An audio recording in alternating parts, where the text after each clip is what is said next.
అందరికీ chicken curry అందరూ చేస్తారు, కానీ నేను మామూలుగా రెడీగా ఏం చేసి పెట్టుకోను. పౌడరు మసాలా నార్మల్గా అన్నీ ఎలా ఉంటే అలానే రాగానే వేసేస్తాను, ఏం పౌడర్ ఏం చేసుకోకుండా.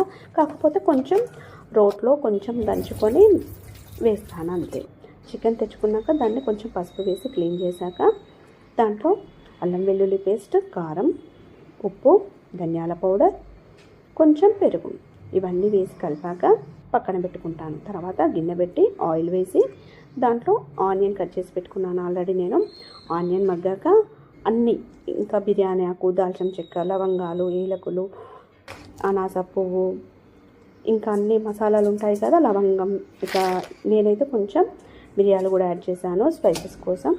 కొంచెం కారం ఉప్పు తగ్గించుకొని ఇలాంటివి వేసుకోవచ్చు కదా. మసాలా కూడా ఎప్పుడైనా మన బాడీకి కొంచెం తలగాలి కదా, అందుకని అవన్నీ వేసాక మగ్గాక ఆల్రెడీ మనం చికెన్ రెడీ చేసి పెట్టుకున్నాం కదా, అంటే అన్నీ కలిపి దాన్ని యాడ్ చేసి ఆయిల్ బయటకు వచ్చేదాకా మగ్గనిచ్చి తర్వాత కొంచెం కొత్తిమీర చల్లుకుంటే సరిపోతుంది. నేను ఫస్టే ఉప్పు కారం సరిపడంత కలిపి పెట్టుకున్నాను అంతే. మగ్గాక ఆఫ్ చేసేసుకుంటే సర్వ్ చేసేసుకుంటే సరిపోతుంది.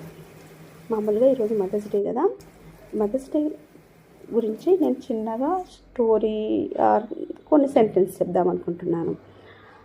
అమ్మ చేసే సాక్రిఫైస్, తనకు ఫీవర్ రాని లేకపోతే ఇంకేదైనా కానీ బాడీ పెయిన్స్ ఏమైనా ఉన్నా కూడా మన కోసం పాపం మార్నింగ్ సూర్యుడు రాకముందు లేచి అన్ని పనులు చేసుకొని మన కోసం టిఫిన్ అయినా, లంచ్ అయినా, డిన్నర్ అయినా ఏ టైంలో ఎప్పుడు ఏది కావాలో మనకు ముందైతే ప్లేట్లో పెట్టేస్తుంది.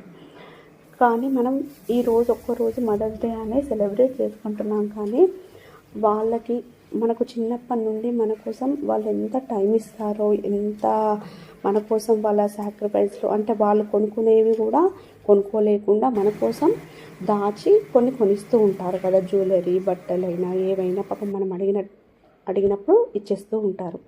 కానీ మనం మాత్రం ఒక మదర్స్ డే అని ఒక్కరోజే అని సెలబ్రేట్ చేసుకోకుండా వాళ్ళకి ఒక ఏజ్ అయ్యాక వాళ్ళని మనం మంచిగా చూసుకోవాలి.